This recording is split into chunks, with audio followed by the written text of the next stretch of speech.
Hi student, GIT के online class में हम लोग का स्वागत है। आज के क्लास में हम लोग सीखने वाले हैं जीएसटी में कंपोजिशन डीलर और रेगुलर डीलर में डिफरेंस क्या है। इसको समझने के लिए हमने एक टेबल बनाया है। चलिए हम लोग एक एक करके समझते हैं। जैसे देखो, मैंने पिछले क्लासेस में यहाँ तक पढ़ा दिया था, ऐसे डीलर टैक्स कलेक्ट नहीं कर सकते। आज हम लोग पढ़ने वाले हैं comparison between composition dealer and regular dealer. मतलब क्या है समझिएगा टेबल से। देखो ये टेबल है, सबको दिख रहा है, ध्यान देना थोड़ा सा। यह जो टेबल बनाया गया है यह कंपोजिशन डीलर के लिए बनाया गया है, और यह जो टेबल बनाया गया है यह रेगुलर डीलर के लिए बनाया गया। इतना क्लियर है सबको। अब देखिए, सपोज मान लीजिए आप कंपोजिशन डीलर हो, ओके, और हम रेगुलर डीलर है। तो होता क्या है, अब हम बात कर रहे हैं कंपोजिशन डीलर, उसके बाद जस्ट बात करेंगे रेगुलर डीलर। तो देखो बताया जा रहा है, अगर कंपोजिशन डीलर कोई गुड्स परचेज करता है, कितने में परचेज करता है? 25,000। क्लियर है? अगर वही रेगुलर डीलर कोई गुड्स परचेज करता है, कितने में करता है? 25,000। ये भी सही कर लेना, गलती है वहां पे, नोट्स में सही कर लेना।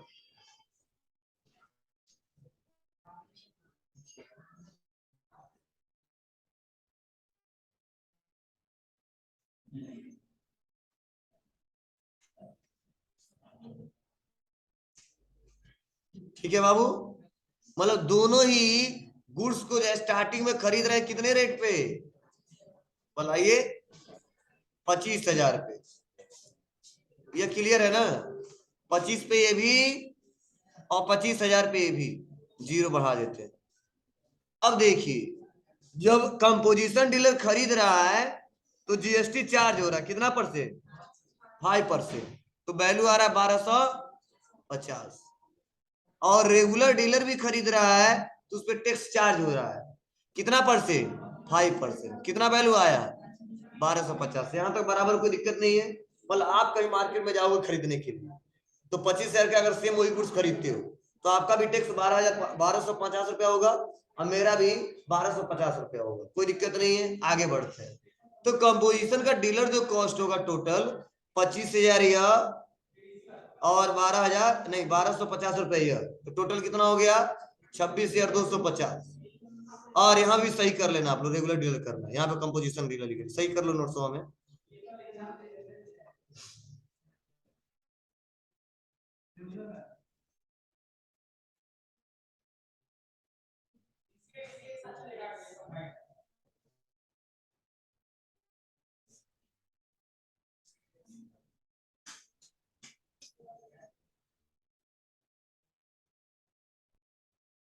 लाइट बंद करना है क्या?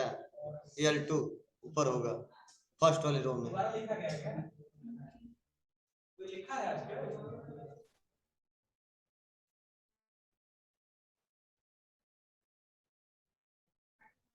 ध्यान देना, क्लियर है बाबू? कोई दिक्कत नहीं है ना? चलिए उसके बाद से यहाँ पे क्या है? मार्जिन। अब मान लो ये सामान खरीद के लाएंगे तो अपना प्रॉफिट ऐड करेंगे कि नहीं करेंगे? करेंगे। तीनों ने कितना प्रॉफिट ऐड किया? 10%।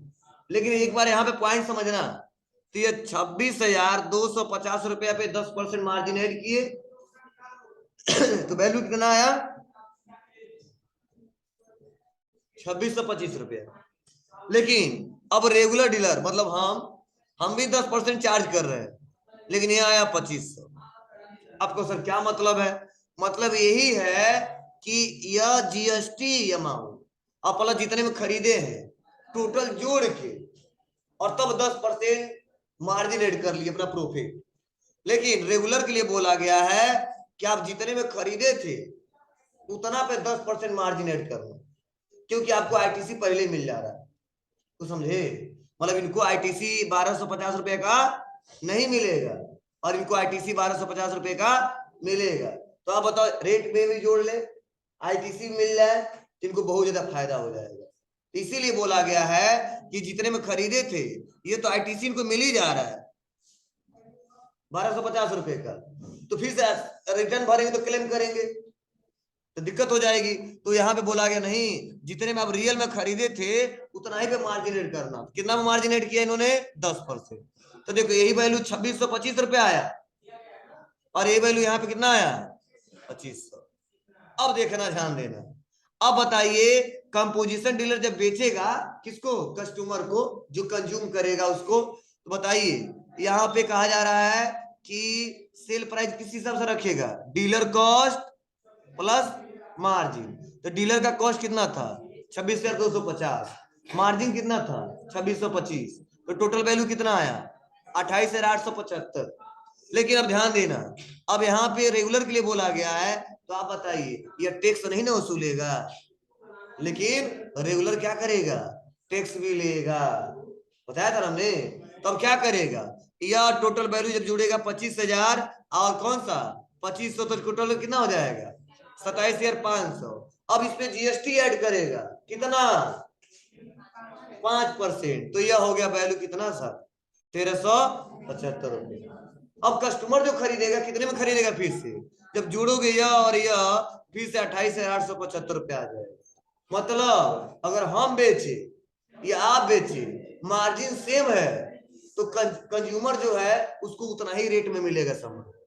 लेकिन अब हम 10% मार्जिन ऐड कर रहे हैं और आप 15% कर रहे हैं, तो वहां पर डिफरेंट होगा। लेकिन दोनों का अगर सेम है मार्जिन 10-10%, तो जो कस्टमर खरीदेगा, आपसे खरीदे या हमसे खरीदे, दोनों का रेट सेम होगा। ठीक है। अब कहो सर फायदा किसको है? तो देखिए फायदा रियल में कहा है तो दोनों को। अगर बड़ा व्यापारी है तो रेगुलर के लिए बहुत अच्छा, अगर छोटा है तो कंपोजिशन के लिए। रीजन क्या है? क्योंकि हमने बताया था कि कंपोजिशन ना किसी कंप्यूटर ऑपरेटर को रखने की जरूरत पड़ेगी, ना सेल का स्टॉक मेंटेन करने की रिक्वायरमेंट होगी, ना कंप्यूटर रहेगा, ना सैलरी देना होगा, ना मंथली रिकॉर्ड देना होगा। तो ये टेंशन नहीं रहेगा, तो उससे बहुत सारे उसके खर्चे बच जाते हैं। लेकिन रेगुलर के लिए वही टेंशन ज्यादा हो जाता है। तो प्लस इसको क्या मिल जाता है? आईटीसी मिल जाता है, उस पर क्लेम करता है। लेकिन बात एक ही है, या इसी पे मार्जिन ऐड करके पैसा ये पहले ही 100 मान लो, यहाँ पे 2500 है ना, और यहाँ पे 2625 रुपया हुआ ना, तो यही पे तो 125 रुपया कमा लीजिए। बोलो यहीं पे। और प्लस लेकिन जब टैक्स भरेंगे तो कैसे हो रहा है? अब बताइए क्या कहा जा रहा है? GST composition dealer can not charge tax. तो इसका वैल्यू क्या आ गया? 0। लेकिन इनका वैल्यू क्या आ गया? 1375। तो बेच कितने बनाए हैं? कस्टमर प्राइस 28,875, और ये कितने में बेच रहे हैं? 28,875। दोनों बराबर हो गया। लेकिन अब बताओ इनका रूल क्या है जीएसटी देने का गवर्नमेंट को? पढ़ाया था हमने, जीएसटी पे equal tax liability minus ITC. यही ना बाबू? तो आईटीसी बताया था हमने। तो आप बताइए यहाँ पे दिया कितना था? 1250। लिया कितना था? 1375। तो माइनस करो तो बचेगा कितना? 125। क्लियर है? लेकिन यही आ जाइए कस्टमर प्राइस, यानी मतलब कंपोजिशन के लिए। आप बताओ टोटल कितने में बेचा था? 28,875। अब 1% टैक्स चार्ज होगा ना, तो उसका वैल्यू कितना आ जाएगा? 289। अब बताइए मतलब यह जब पे करेंगे तो ये 289 उसी पे, और जब यह पे करेंगे 125। अब सोचा अच्छा रेगुलर वाला ही है, तो ध्यान देना 125 रुपये तो यही पे उसको मिल गया था यहाँ पे। ठीक है, यहाँ पे 26 में, और प्लस उसका बहुत सारा खर्चा बच जाता है। अब हर महीने में 10,000 सैलरी बच जाएगा। ठीक है, कंप्यूटर के खर्चे बच जाएंगे, अदर बहुत सारे कॉस्ट बच जाएंगे। इसीलिए छोटे व्यापारी के लिए सजेशन, मेरा सजेशन है, अदर कोई सजेशन देता है तो कहता है कंपोजिशन में जाइए। जो बहुत बड़ा है उसके बोला जाता है रेगुलर में जाइए। आप सिस्टमेटिक तरीके से काम कीजिए। क्लियर है? मतलब इतना, मतलब इन दोनों के कंपैरिजन करने से क्या फायदा है? यह जीएसटी का रूल किसके लिए बनाया गया? व्यापारियों के लिए। यह वाला मतलब हमारा तो उतना ही मिलेगा।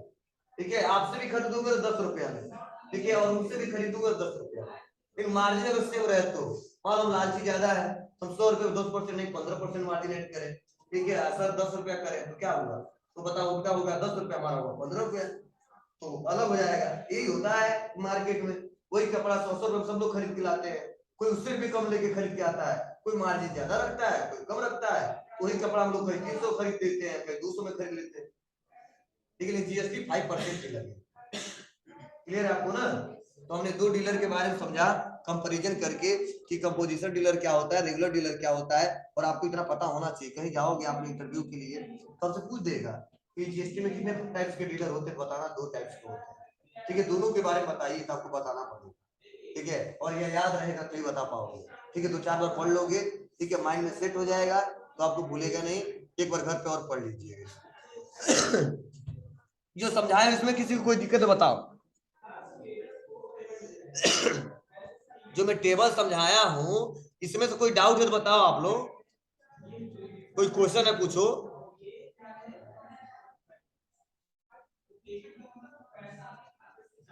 पूछिए।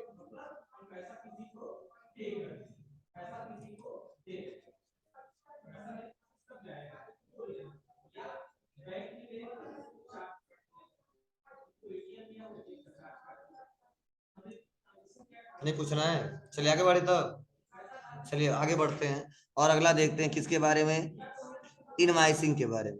देखो इनवाइस का मतलब क्या होता है आप बताइए। कहीं पे भी हम लोग जाते हैं, कहीं पे भी जाते हैं, कोई गुड्स खरीदते हैं तो आपको कोई बिल मिलता है कि नहीं मिलता है? मिलता है। वही होता है कि इनवाइस। एक नॉर्मल लोग इनवाइस बना के दे देते हैं और एक कंप्यूटर से बना के दे देते हैं। तो हम जीएसटी पढ़ रहे हैं तो जीएसटी में यही इनवाइस के बारे में सीखने वाले हैं कि इनवाइस होता क्या है, कितने टाइप्स के होते हैं, ठीक है, किसको कौन सा इनवाइस दिया जाता है। ठीक है, वो एक एक करके हम लोग सीखने वाले हैं। देखो बताया जा रहा है कि इनवाइस किसी भी टैक्स कंप्लायंस का महत्वपूर्ण पार्ट होता है, इसलिए इनवाइसिंग के नियम को समझना बहुत ही आवश्यक है। जीएसटी में 2 प्रकार के इनवाइस इशू करने का प्रावधान है। मतलब जीएसटी में कितने प्रकार के इशू किए जाएंगे इनवाइस? 2 प्रकार के, जिसे निम्नलिखित टेबल के द्वारा समझा जा सकता है। पहला टैक्स इनवाइस, दूसरा बिल ऑफ सप्लाई। बहुत ही ध्यान से समझना है। मतलब इस मार्केट में अगर जीएसटी के अंडर में कोई काम कर रहा है तो कितना बिल देगा, इनवाइस देगा? 2। कौन कौन सा? टैक्स इनवाइस और बिल ऑफ सप्लाई। अब रहा सवाल कि बिल ऑफ सप्लाई कब और टैक्स इनवाइस कब। ध्यान देना, बिल ऑफ सप्लाई कब, टैक्स इनवाइस कब। तो समझने की कोशिश करना। मैं थोड़ा सा अभी टेबल से समझाऊंगा। तो देखो टैक्स इनवाइस के बारे में थोड़ा समझाया जा रहा है। देखो क्या बताया जा रहा है। टैक्स इनवाइस, जब रेगुलर स्कीम में रजिस्टर्ड कोई डीलर किसी टैक्सेबल गुड्स को या सर्विस को सप्लाई करता है तो उसे टैक्स इनवाइस अनिवार्य रूप से इशू करना होता है। समझने की कोशिश करना। जैसे मान लीजिए एक बिजनेस है और उनका जीएसटी में क्या हुआ है, रजिस्ट्रेशन हुआ है, वो भी किसमें? रेगुलर में। क्लियर है? तो अगर जो गुड्स बेच रहे हैं या जो सर्विस बेच रहे हैं उस पर टैक्स लागू हो रहा है, मतलब टैक्स ले रहे हैं या टैक्स दे रहे हैं, तो उसे बोला गया है कि वह एक प्रकार का वहां पे टैक्स इनवाइस इशू होगा। समझ में आया? क्या इनवाइस, क्या इशू होगा?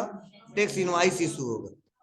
मतलब अगर हम रजिस्टर्ड डीलर हैं किसमें? रेगुलर में, तो आपको गुड्स दे बेचे या सर्विस बेचे, मतलब इसमें जीएसटी अगर चार्ज कर रहे हैं तो हमारे बिल पे ऊपर लिखना चाहिए टैक्स इनवाइस। क्या लिख के आना चाहिए? Tax invoice. क्लियर है? लेकिन अगर यहीं पे आ जाता है बिल ऑफ सप्लाई की बात, तो अगर कोई हम ऐसा गुड्स बेच रहे हैं जिसपे कोई जीएसटी चार्ज नहीं कर रहे हैं, मतलब जीएसटी चार्ज है ही नहीं है, जैसे मान लो हम आपको बुक बेच रहे हैं तो उस पर जीएसटी चार्ज नहीं, ठीक है, तो मतलब क्या है कि ऐसे गुड्स को, ऐसे सर्विस को अगर रेगुलर डीलर सप्लाई करता है जिसपे कोई जीएसटी चार्ज नहीं है तो उसे बोला जाता है कि आप क्या इशू करना?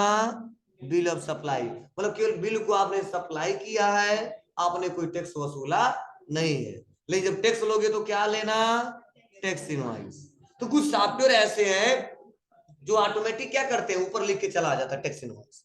कुछ ऐसे सॉफ्टवेयर हैं जो हमको देख के बनाना पड़ता है, जैसे बीजी। बीजी में समझ लेगा, एग्जेम्प्टेड होगा तो लिख देगा बिल ऑफ सप्लाई, अगर टैक्स वाला होगा तो लिख देगा टैक्स इनवॉइस। लेकिन टैली, तो टैली में हम अपने हिसाब से बनाना पड़ेगा। ठीक है, अब कैसे बनेगा वो हम सब एक एक करके बताएंगे। चलिए अब देखो फिर से बताया जा रहा है बिल ऑफ सप्लाई। क्या बताया जा रहा है? बिल ऑफ सप्लाई निम्नलिखित 2 कंडीशन में इशू करना होता है, जब रेगुलर डीलर के द्वारा किसी एग्जेम्प्टेड गुड्स को सप्लाई किया जाए, और दूसरा जब कंपोजिशन डीलर के द्वारा गुड्स सप्लाई किया जाए। अब कंपोजिशन डीलर का मतलब क्या है? जैसे मैंने बताया है कि अगर कोई बिजनेसमैन जीएसटी में रजिस्ट्रेशन करा रहा है और किसमें करा रहा है, कंपोजिशन में, तो समझ जाना इसको चाहे टैक्सेबल गुड्स को बेचे चाहे एग्जेम्प्टेड गुड्स को बेचे, कोई बेचे, ठीक है, उसके लिए बोला गया है कि आप टैक्स वसूल नहीं सकते, इसलिए अपने बिल पे लिखना हमेशा बिल ऑफ सप्लाई। मतलब अगर कंपोजिशन डीलर है हम, तो चाहे टैक्सेबल गुड्स को बेचे चाहे एग्जेम्प्टेड को बेचे, दोनों ही कंडीशन में गवर्नमेंट कहता है, जीएसटी के ला कहता है, संविधान कहता है कि आप बिल ऑफ सप्लाई इशू करना, क्योंकि आपको मैं अधिकार नहीं दिया हूं टैक्स वसूलना, ठीक है। रियल में ले ही लेता है, फिर पता नहीं चलता, इनडायरेक्टली लेता है। कैसे? अरे 500 में खरीदा, टैक्स दिया 100 रुपया, तो दोनों जोड़ के तब मार्जिनेट करता है। कौन? कंपोजिशन वाला। फिर पता नहीं चलता है, लेकिन उसको अधिकार नहीं दिया कि नहीं तुम दूसरे कस्टमर से आप टैक्स लो तब हमको पे करना, नो, उसी में मार्जिनेट करके आप कर देना, 1% आप देना बस, ठीक है। तो इसीलिए बोला गया कि अगर मान लो आप कंपोजिशन डीलर हो और आपके पास हम चले गए और तुम टैक्सेबल गुड्स को बेच दिए या एग्जेम्प्टेड को बेच दिए, तो आप हमेशा बिल जो इश्यू करोगे उस पे हेडिंग पे लिखना चाहिए बिल ऑफ सप्लाई। अगर ऐसा नहीं लिखा रहा है तो गवर्नमेंट अगर आपको पकड़ लेता है, सेल टैक्स पकड़ लेता है, तो बहुत सारा फाइन लगाएंगे, ठीक है, अदर बहुत सारे रूल है उसके लिए, ठीक है। लेकिन अगर हम रेगुलर डीलर हैं तो टैक्सेबल है तो टैक्स इनवॉइस ही होना चाहिए, और एग्जेम्प्टेड है तो बिल ऑफ सप्लाई होना चाहिए। अरे यार, इनवॉइस मतलब क्या होता है कि किस व्यक्ति से बेचे, यही होता है ना, क्या प्रोडक्ट बेचे, क्वांटिटी कितना बेचे, यही ना, उसका एड्रेस क्या है, प्लस ठीक है रेट क्या है, जीएसटी कितना चार्ज हो रहा है, टोटल कितने रुपए के बेच रहा है, वो किस पे आता है, उस बिल पे ही आता है, उस इनवॉइस पे ही आता है, ठीक है। तो बोला गया कि ये इनवॉइस दो टाइप्स के होते हैं, एक टैक्स इनवॉइस, एक बिल ऑफ सप्लाई।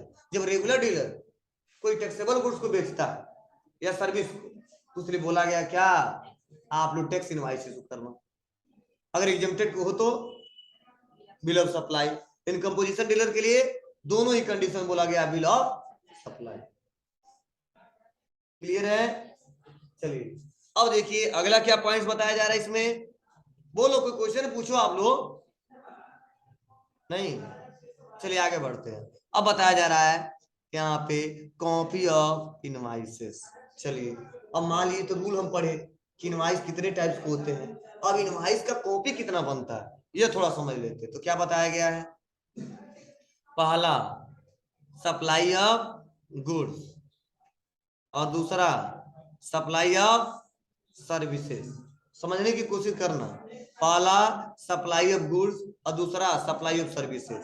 तो बोला गया है कि अगर कोई गुड्स को हम सप्लाई करते हैं, क्या कोई गुड्स सप्लाई करते हैं, तो वहां पे तीन हमारे क्या बनेंगे, इनवॉइस की कॉपी बनेंगे। तो पहले को बोलेंगे ओरिजिनल इनवॉइस, दूसरे को बोलेंगे डुप्लीकेट और तीसरे को बोलेंगे ट्रिप्लीकेट। लेकिन अगर सर्विस हम सप्लाई कर रहे हैं तो वहां पे दो इनवॉइस बनेंगे, एक ओरिजिनल इनवॉइस और एक डुप्लीकेट। अब कहो सर क्या मतलब है, चलो मतलब समझा दे रहे हैं। जैसे पहला क्या बताया जाए, original issue for receiver state of the goods, मतलब जो ओरिजिनल इनवॉइस होता है किसको इशू किया जाता है, जो खरीदता है। जैसे आप मेरे कस्टमर हो, मैं व्यापारी हूँ, आप मेरे पास आए, बोले 2 माउस दीजिए, ठीक है, हमने 2 माउस बेच दिए, ठीक है। तो उस समय जो मैं बिल बना के आपको दूंगा, ठीक है, जो आपको दूंगा सबसे फर्स्ट टाइम, उसे बोलते हैं ओरिजिनल इनवॉइस दे रहे हैं।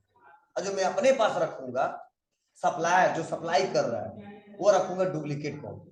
जैसे फॉर एग्जाम्पल फीस जमा करने जाते हो ना, तो कार्बन कॉपी लगाया जाता है, ठीक, उसके बाद रसीद बनाया जाता है। बताओ कार्बन कॉपी वाला हमको देते हैं आपको कि ओरिजिनल वाला देते हैं? जी, कार्बन कॉपी हम हमारा काम चल जाता है, आप ओरिजिनल वाला रखिए। सब वैसे मतलब आप लोग कहीं जाते हो तो रियल में कहा जाए तो वहां पे गुड्स के कंडीशन में 3 बनते हैं। ओरिजिनल किसको, जो खरीदता है उसको दिया जाता है। डुप्लीकेट बताया जा रहा है इशू फॉर ट्रांसपोर्टर। जैसे मान लीजिए हम माउस मान लो 1 ट्रक हमने खरीद बेच दिया, तो आप बताइए 1 ट्रक हम लेके चले जाएंगे अकेले? नहीं, उसके लिए किसका सहारा लेना पड़ेगा, ट्रांसपोर्टर का, किसी गाड़ी का। तो गाड़ी से जाएगा और रास्ते में जाएगा तो ऐसा नहीं है कि बिल नहीं लेके जाएगा, तो कोई पकड़ लेगा, इतना का सामान कहाँ से ले जा रहे हो, कैसे ले जा रहे हो, ठीक, ट्रांसपोर्टर को दिया जाता है। तो वो ट्रांसपोर्टर को दिया जाता है, वो डुप्लीकेट वाला होता है। कौन सा होता है, डुप्लीकेट वाला। और एक अगला क्या बता, duplicate copy written by the supplier.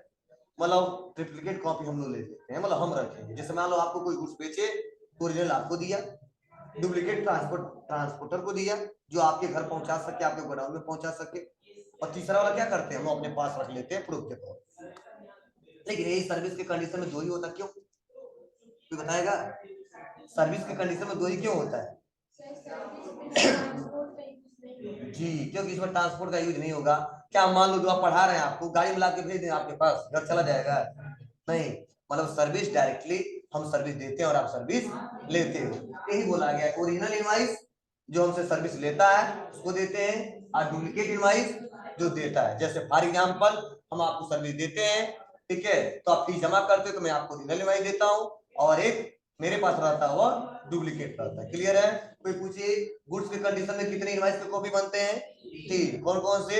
Original, duplicate, triplicate. ठीक है, ओरिजिनल किसको देते हैं? जो खरीदता है कस्टमर को। डुप्लीकेट वाला ट्रांसपोर्टर को। ट्रिप्लिकेट वाला अपने पास रखते हैं। अगर सर्विस के कंडीशन पूछा जाए तो क्या बताओगे? 2। कौन कौन सा? ओरिजिनल और डुप्लीकेट। ओरिजिनल किसको देते हैं? जो सर्विस लेता है, और डुप्लीकेट वाला किसके पास रहता है? जो सर्विस देता है। क्लियर है? तो यह तरीके हैं। चलो उसी टेबल को जो हम अभी पहले पढ़ा है उसी टेबल को यहाँ पे समझाया जा रहा है। क्या समझाया जा रहा है? समझिए। कहा जा रहा है types of dealer, types of goods, types of invoice. देखिए कहा जा रहा है अगर कोई रेगुलर डीलर किसी टैक्सेबल गुड्स को सप्लाई करता है तो क्या इशू करेगा? Tax invoice. क्लियर है? अभी मैं पढ़ाया हूं। अगर कोई रेगुलर डीलर एग्जेम्प्टेड गुड्स को क्या करता है? सप्लाई करता है, तो क्या इशू करेगा? Bill of supply. अगर कोई कंपोजिशन डीलर टैक्सेबल गुड्स को बेचता है तो क्या इशू करेगा? Bill of supply. अगर कोई रेगुलर नहीं, यहाँ पे कंपोजिशन डीलर एग्जेम्प्टेड गुड्स को सप्लाई करेगा तो बिल ऑफ सप्लाई। मतलब कंपोजिशन के लिए दोनों ही कंडीशन में बिल ऑफ सप्लाई, लेकिन रेगुलर के लिए चेंज है रूल। क्यों? क्योंकि मैंने बताया ना, उसको टैक्स लगाने का भी अधिकार दिया गया और वसूलने का भी अधिकार दिया गया। मतलब उसको नहीं दिया गया, मतलब देता भी है और लेता भी है। और कंपोजिशन केवल देता है, लेता नहीं है। लेता है इनडायरेक्टली, पता नहीं चलता है, लेकिन उस बिल पे नहीं लिखा रहेगा हम इतना % आपसे टैक्स लिए। ठीक है बाबू? ये हमारे तरीके हैं और ऐसे आसानी तरीके से हो जाता है। जैसे आप लोग कपड़ा वपड़ा खरीदते हो, देखते हो ज्यादातर ओरिजिनल बिल नहीं देते हैं लोग। ठीक है, क्या